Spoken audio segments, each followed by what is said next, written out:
Hello everyone, welcome to my channel. I am Pooja, your maths teacher. आज हम बात करेंगे क्लास 10 चैप्टर नंबर 1 की फर्स्ट थ्योरम की। पिछली वीडियो में हमने बात करी थी इंट्रोडक्शन में रियल नंबर्स की, और आज हम बात करेंगे first theorem, that is Euclid division lemma. Euclid division lemma क्या होता है? यूक्लिड एक साइंटिस्ट का नाम है, डिवीजन जो हम डिवाइड करते हैं, और lemma, what is lemma? Lemma क्या होता है? Lemma is a proven statement that proves another statement. ये वो स्टेटमेंट होती है, वो प्रूवन स्टेटमेंट होती है जो दूसरी स्टेटमेंट को प्रूव करती है। ठीक है, अब हम इसका अभी एग्जांपल लेते हैं। That proves another statement. ठीक है, फॉर एग्जांपल, जैसे हमने एग्जांपल ले लिया 6 डिवाइड्स बाय 2। 6 को अगर हम 2 से डिवाइड करते हैं तो हमें क्या मिलता है? 3। ठीक है, ये तो हो गया इसका फर्स्ट एग्जांपल। अब देखो, अगर हम 6 को 2 से डिवाइड करेंगे तो हमें हर बार 3 मिलेगा। ये तो नहीं कि आज हम 6 को 2 से डिवाइड कर रहे हैं तो 3 आ रहा है, कल कुछ और आएगा, नहीं। तो ये हमारी एक प्रूफ स्टेटमेंट है, और ऐसी स्टेटमेंट जो दूसरी स्टेटमेंट को प्रूव करती है उसे हम लेमा बोलते हैं। जैसे अगर 2 क्या है? Even number. अगर हम 2 से किसी भी इवन नंबर को डिवाइड करते हैं, सपोज हमने 10 को 2 से डिवाइड किया तो भी हमें इसका सॉल्यूशन मिलेगा। 10 डिवाइड बाय 2 हमें 5 मिलेगा, हर बार 5 आएगा। 12 को 2 से डिवाइड करेंगे तो 6 आएगा। ठीक है, तो ये वो स्टेटमेंट है जो दूसरी स्टेटमेंट्स को क्या कर रही है? प्रूव कर रही है। क्लियर? अब इसके लिए हम 2 पॉजिटिव इंटीजर ले लेते हैं। गिवन 2 पॉजिटिव इंटीजर्स, हमने 2 पॉजिटिव इंटीजर्स ले लिए। पॉजिटिव इंटीजर्स कौन से होते हैं? इंटीजर्स क्या होते हैं? जो नेगेटिव और पॉजिटिव दोनों वैल्यूज रखते हैं। बट हमें कौन से इंटीजर्स लेने हैं? हमें लेने हैं 2 पॉजिटिव इंटीजर्स। हम वेरिएबल ले लेंगे a एंड b। हमने 2 पॉजिटिव इंटीजर ले लिए a and b। There exist unique value, उनकी यूनिक वैल्यू आए। यूनिक वैल्यू कौन सी है उनकी? Q and R. उनमें एक यूनिक वैल्यू आ रही है Q and R. For example, जैसे हमने 6 और 2, ठीक है, इनको डिवाइड किया तो हमें क्या मिलेगा? क्वेश्चन हमारे पास क्या आएगा? 2 3 जा 6। और अगर हम 8 को 2 से डिवाइड करेंगे तो हमें क्वेश्चन क्या मिलेगा? 4। तो हमें हर बार क्यू और आर, इनकी वैल्यू जो है वो हमें हर बार अलग अलग मिल रही है। क्लियर? तो जब भी हम a और b की वैल्यू को चेंज करेंगे तो हमारे पास क्यू और r की वैल्यू अलग आ रही है। यूनिक, यूनिक क्या होता है? जो सिंगल हो। जैसे आप लोग, मीन्स हर इंसान में अलग अलग क्वालिटीज होती हैं। हर इंसान की बैड गुड अलग अलग, हर इंसान के अंदर क्वालिटीज है। तो वही चीज होती है यूनिक, जो हर एक में अलग अलग हो। ठीक है, तो जैसे a और b की वैल्यू चेंज हुई, ऐसे क्यू और r जो है इसकी वैल्यू भी चेंज हो गई। क्लियर? इन विच, अब इसमें हम कौन सी स्टेटमेंट लगाएंगे? a is equal to B Q plus R. A B Q plus R के इक्वल है, and r is greater than और equal to 0 and less than b।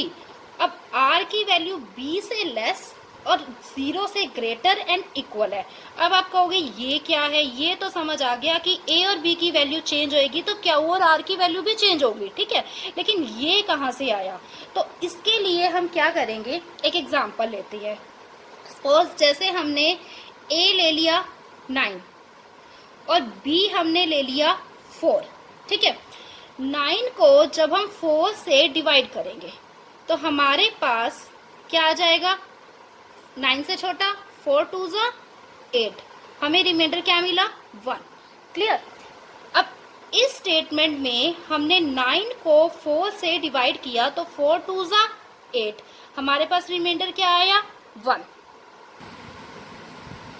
ये तो होगी हमारी डिवाइड। क्लियर? तो पहले क्या होता था, ये जो देखो, ये जो मेथड है ना, हम a b Q plus r, ये हम आज से नहीं, हम ये 3rd क्लास से कर रहे हैं। बट उस टाइम क्या होता था कि टीचर हमें ये कहते थे कि अगर हमें ये चेक करना है कि हमारी जो डिवाइड है वो सही है या नहीं, तो हम उसके लिए क्या करेंगे? जिस नंबर को हम डिवाइड कर रहे हैं वो हम रखेंगे लेफ्ट हैंड साइड पे। ठीक है, और जो जिससे हम डिवाइड कर रहे हैं वो हमारा आएगा राइट हैंड साइड पे। जो हमारा मल्टीपल होगा, जिस नंबर पे जाएगा, उससे हम इसको क्या कर देंगे, मल्टीप्लाई, और जो रिमाइंडर बचेगा उसे हम प्लस करेंगे। ठीक है, तो अब यहाँ से देखो चेक करो, 4 2 ज़ा 8, 8 + 1 9, तो हमें दोनों जगह 9 मिल रहा है, बिल्कुल। तो उस टाइम पे हम ये मेथड समझ लेते थे डिवीजन का, ये समझ लेते थे कि यहाँ से हमारी डिवाइड चेक होएगी कि हमारा आंसर जो है वो सही है या नहीं, means left hand side right hand side के इक्वल है या नहीं। ये तो बात हो गई छोटी क्लासेस की। ठीक है, तब हमें नहीं पता था कि इसका नेम क्या है, और अब हम 10th में हम वही बात कर रहे हैं, उसका हमने एक नाम ले लिया, यूक्लिड डिवीजन लेमा। अब वही मेथड हम इस इक्वेशन में, इस डिवाइस में यूज करेंगे। ठीक है, फॉर एग्जाम्पल जैसे अब देखो, जिस नंबर को हम डिवाइड करते हैं वो हमारा क्या होता है, डिविडेंड। ये तो हो गया हमारा डिविडेंड। जिससे हम डिवाइड करते हैं वो क्या होता है, डिवाइजर। जो मल्टीपल आता है, जिस टेबल पे ये जाता है, जिस नंबर पे ये जाता है, वो क्या होता है, क्वोशिएंट। और जो बचेगा, बची हुई वैल्यू क्या होती है हमारी, रिमाइंडर। ठीक है, तो अब यहां से देखो 9 क्या है, डिविडेंड। तो हमें यहाँ पे क्या मिल गया, डिविडेंड इज इक्वल टू 4 क्या है, डिवाइजर। डिवाइजर इंटू 2 क्या है, क्वोशिएंट प्लस रिमाइंडर। ठीक है, तो देखो यहाँ से हमारे पास ये वाली वैल्यू आ गई, ये हमारे पास एक इक्वेशन आ गई, स्टेटमेंट आ गई कि dividend is equal to divisor into quotient plus remainder. पर हम किसकी बात कर रहे हैं, a is equal to B Q plus R, जिसमें हमारा a 9 है और b 4 है। तो देखो a क्या है 9, b क्या है 4, ये क्या है, क्वोशिएंट को हम क्या बोलते हैं, क्यू, और रिमाइंडर को हम क्या बोलते हैं, r। तो हमारे पास डिविडेंड क्या आ गया, a, डिवाइजर क्या है b, क्वोशिएंट क्या है क्यू, और रिमाइंडर क्या है हमारे पास r। तो वैल्यू क्या आ गई, a is equal to B Q plus R. ठीक है, देखो यहाँ से प्रूव हो गया, हमने दो पॉजिटिव इंटीजर लिए a और b, जिसकी यूनिक वैल्यू आई q और r। तो देखो जब 9 को हमने 4 से किया तो 2 आ गया, अगर हम किसी और नंबर से करते तो वैल्यू क्वोशिएंट की अलग होती और रिमाइंडर की अलग होती। ठीक है, तो यहाँ तक हमें समझ आ गया, ये फर्स्ट स्टेटमेंट क्लियर हो गई कि a is equal to B Q plus R. अब हम बात करेंगे सेकेंड स्टेटमेंट की। सेकेंड स्टेटमेंट क्या है कि r जो है वो 0 से ग्रेटर भी हो सकता है और 0 के इक्वल भी हो सकता है, और b से लेस होगा। ठीक है, तो इसी डिवाइड से हम इसको यूज करती है। जैसे अब b हमारा क्या है, इस डिवाइड में b की वैल्यू हमारी क्या है 4, मतलब r जो है वो 4 से तो लेस होगा, बट 0 और 0 से बड़ा होगा, 4 से कम और 0 से बड़ा, मीन्स r की वैल्यू यहाँ पे क्या आएगी हमारे पास 0 1 2 3, कि r जो है वो 0 1 2 3 कोई भी वैल्यू r की हो सकती है। ठीक है, जैसे एक और डिवाइड ले लेते हैं, मान लो हमने 7 को 2 से डिवाइड किया, तो 2 3 ज़ा 6, 1 बच गया, यानी रिमाइंडर हमारे पास क्या है 1। तो b क्या है यहाँ पे देखो, b है हमारे पास 2 और a क्या है 7। क्लियर, तो r की वैल्यू यहाँ पुट करेंगे, जैसे b की वैल्यू पुट करेंगे, b क्या है 2, तो हमारे पास यहाँ क्या आ जाएगा कि r जो है वो 0 से तो बड़ा है पर 2 से कम है, तो r क्या हो सकता है, यहाँ पे r की वैल्यू आएगी 0 and 1। तो r की वैल्यू भी चेंज होती रहेगी, जैसे जैसे b की वैल्यू चेंज होएगी ऐसे r की वैल्यू चेंज होएगी, ऐसे हमारा क्वेश्चन चेंज होगा। तो यहाँ से यूक्लिड डिवीजन लेमा तो देखो क्लियर हो गया कि यूक्लिड डिवीजन क्या होता है। यूक्लिड डिवीजन लेमा कि ये वो स्टेटमेंट होती है जो दूसरी स्टेटमेंट को प्रूव करती है, साथ के साथ जैसे अगर हम दो पॉजिटिव इंटीजर लेते हैं, जैसे जैसे उन इंटीजर्स की वैल्यू चेंज होगी वैसे ही उनका क्वोशिएंट और रिमाइंडर जो है वो चेंज होगा। ठीक है, और इसके लिए हमने क्या स्टेटमेंट यूज करी, dividend is equal to divisor into quotient plus remainder. ये तो हो गया लेमा। अब हम बात करेंगे यूक्लिड डिवीजन एल्गोरिथम की, कि यूक्लिड डिवीजन एल्गोरिथम क्या होता है। एल्गोरिथम क्या होता है, it is a well defined step, well defined step for solving problem।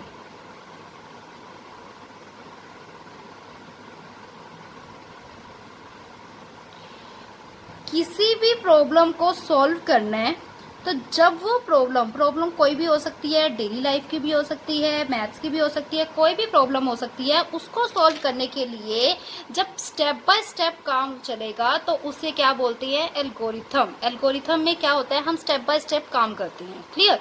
लेकिन हम बात कर रहे हैं यूक्लिड डिवीजन एल्गोरिथम की। तो यूक्लिड डिवीजन एल्गोरिथम क्या होता है? जब यूक्लिड डिवीजन लेमा की जो स्टेटमेंट है उसको स्टेप बाय स्टेप उस पर वर्क किया जाता है तो वो क्या बन जाता है? एल्गोरिथम। ठीक है? सपोज हमें दो नंबर्स हैं हमारे पास, दो पॉजिटिव इंटीजर, दो पॉजिटिव वेरिएबल हैं, उनका हमें एचसीएफ फाइंड आउट करना है। To find HCF of two integers, दो इंटीजर्स हमने कौन से ले लिए? दो वेरिएबल कौन से ले लिए? A and B. हमें मान लो ए और बी का एचसीएफ फाइंड आउट करना है। ठीक है? फर्स्ट एचसीएफ क्या होता है? एचसीएफ का मतलब होता है हाईएस्ट कॉमन फैक्टर, जो कि हमने पहली क्लासेस में भी पढ़ा है कि एचसीएफ क्या होता है? हाईएस्ट कॉमन फैक्टर जो दोनों में कॉमन होता है। पहले हम एचसीएफ देखो कैसे निकालते थे। सपोज हमारे पास दो नंबर हैं 9 एंड 12। ठीक है? हमें उनका एचसीएफ फाइंड आउट करना है तो हम कैसे फाइंड आउट करते थे कि हम पहले 9 के फैक्टर्स निकालते थे, एक तरफ हम 12 के फैक्टर्स निकालते थे। 9 जो है वो 3 3 जा 9, 3 1 जा 3, 2 के टेबल पे जाएगा 2 6 जा 12, 2 3 जा 6 एंड 3 1 जा 3।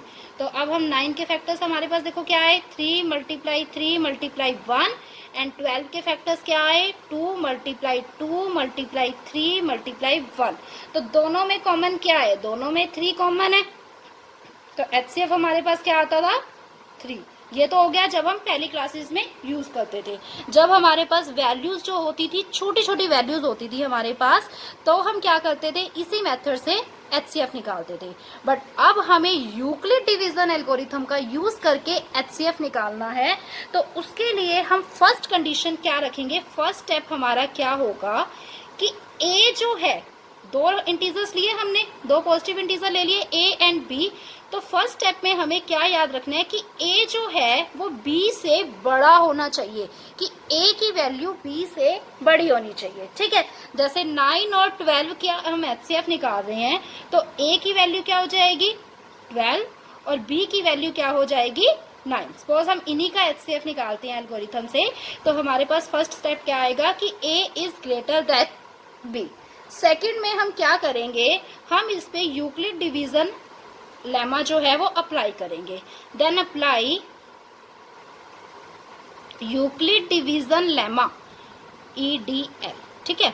हम अप्लाई करेंगे Euclid division lemma. Euclid division lemma में देखो हमारी क्या स्टेटमेंट थी कि A is equal to B Q plus R and R is greater than equal to 0 and less than B। ये हमारे पास स्टेटमेंट थी यूक्लिड डिवीजन लेमा में। ठीक है? तो अब हमने क्या किया? ये जो 9 और 12 है ना, अब हमने इस पे यूक्लिड डिवीजन लेमा पुट किया, अप्लाई किया। तो यूक्लिड डिवीजन लेमा हम जब इस पे अप्लाई करेंगे तो हमारे पास a की वैल्यू क्या है? 12 और b की वैल्यू क्या है हमारे पास? 9।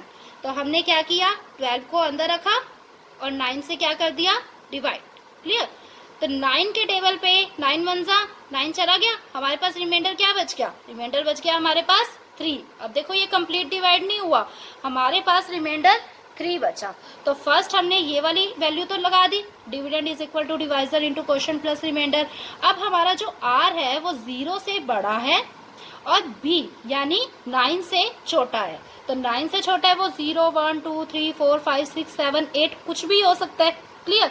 तो हमने यहाँ पे दो स्टेप अभी तक करे हैं कि पहला स्टेप हमें अगर एल्गोरिथम में क्या करना है कि a b से बड़ा होना चाहिए और दूसरे स्टेप में हमने a b Q plus r और r जो है वो 0 से बड़ा और b से छोटा। ठीक है? और हमने उस मेथड से इसको डिवाइड करना है। ठीक है? अब यूक्लिड डिवीजन एल्गोरिथम हमारा आगे कैसे चलेगा? थर्ड स्टेप में हम क्या याद रखेंगे कि अगर हमारी वैल्यू जो है r की, if r is not equal to 0, r की वैल्यू 0 नहीं है, देन वी अप्लाई, तो हम दोबारा से अप्लाई करेंगे, then we apply Euclid division lemma EDL on b and r। ठीक है? देखो b क्या है? 9 और r क्या है? 3। अब हमारे पास देखो 3 रिमाइंडर बच रहा है, हमें क्या चाहिए, 0 रिमाइंडर चाहिए। यूक्लिड डिवीजन एल्गोरिथम में हम उसे तब तक डिवाइड करते हैं जब तक हमारा जो रिमाइंडर है वो 0 नहीं आता। तो अब हमारे पास रिमाइंडर 3 आ रहा है, ठीक है, और b 9 है। तो हम क्या करेंगे, ये जो 9 है इसको नीचे ले आएंगे। मीन्स हमने यूक्लिड डिवीजन लेमा किस पर लगाना है, b और r पर। तो अब इसमें जो हमारा b है वो क्या बन जाएगा, a, और जो r है वो क्या बन जाएगा, b। यानी b जो है वो हो जाएगा a और जो r है वो क्या बन जाएगा, b। ठीक है, तो 9 को हम नीचे लेके आएंगे, क्लियर। 3 से डिवाइड करेंगे, पूरा डिवाइड हो रहा है, 3 3 जा और 3 3 जा 9, ठीक है। हमें रिमाइंडर क्या मिल गया, 0।